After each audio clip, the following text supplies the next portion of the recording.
In the blood-soaked lands of the medieval Balkans, where empires clashed and kings vanished into legend, a warlord rose from the mists of history. A man who forged a realm from chaos, who shattered armies, and who drank wine from the skull of an emperor.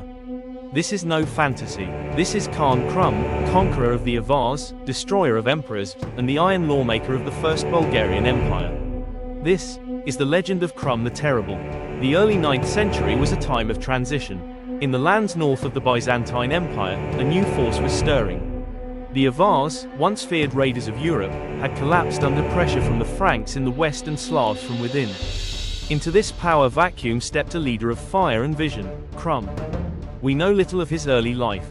His lineage is debated, possibly connected to the noble Dulo clan, descendants of Attila the Hun himself, or perhaps a Western Bulgarian noble who rose by sheer merit. What is certain is that by 803 AD, Krum ruled Bulgaria. And he wasted no time. In 805, Krum crushed the remnants of the Avar Khaganate, extending his territory all the way to the middle Danube. The Avars vanished from history, obliterated. With one stroke, Krum had carved out a vast empire stretching from the Carpathians to the Balkans. But he was only getting started. In 809, Krum targeted the key fortress city of Serdica, modern-day Sofia. The city was a jewel of the Byzantine frontier. Well defended, crucial for controlling the mountain passes. Krum laid siege with overwhelming force. Byzantine defenders eventually surrendered on terms of safe passage. But once the gates were opened, Krum ordered a massacre. 6,000 Byzantine soldiers were butchered. Why? Some say it was vengeance. Others, a calculated show of strength. Either way, the message was clear. Krum took no prisoners. Byzantium could not tolerate this insult. The emperor at the time, Nikephoros I, responded with fury. In 811, he gathered a massive army, perhaps 60,000 strong. Veteran legions, auxiliaries, siege engines, an emperor's war host. They marched deep into Bulgarian territory, sacked Pliska, the Bulgarian capital, and torched everything in their path. Monasteries were burned, civilians slaughtered. Even Krum's treasury was looted. Krum begged for peace. Nikephoros laughed, but the emperor had forgotten a basic truth. Cornering a wolf is dangerous. Krum rallied every man, Slavic and Bulgar alike. His blacksmiths worked day and night. Trenches and wooden barricades were built in the narrow Varbitsa Pass. And then, the trap was sprung. July 26, 811.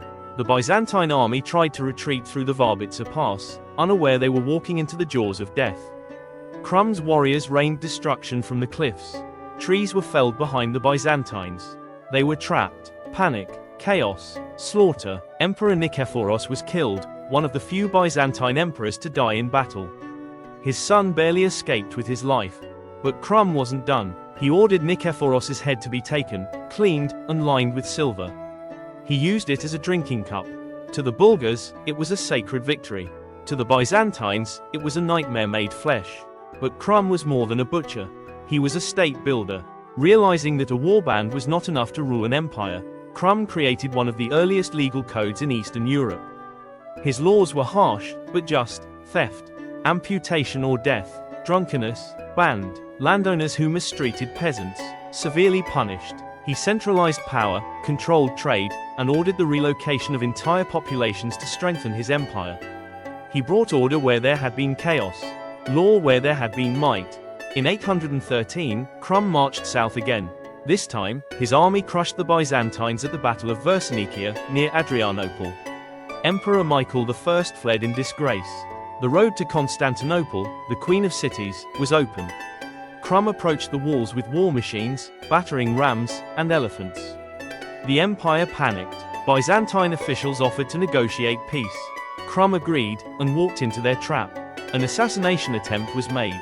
He survived, but now his vengeance was complete.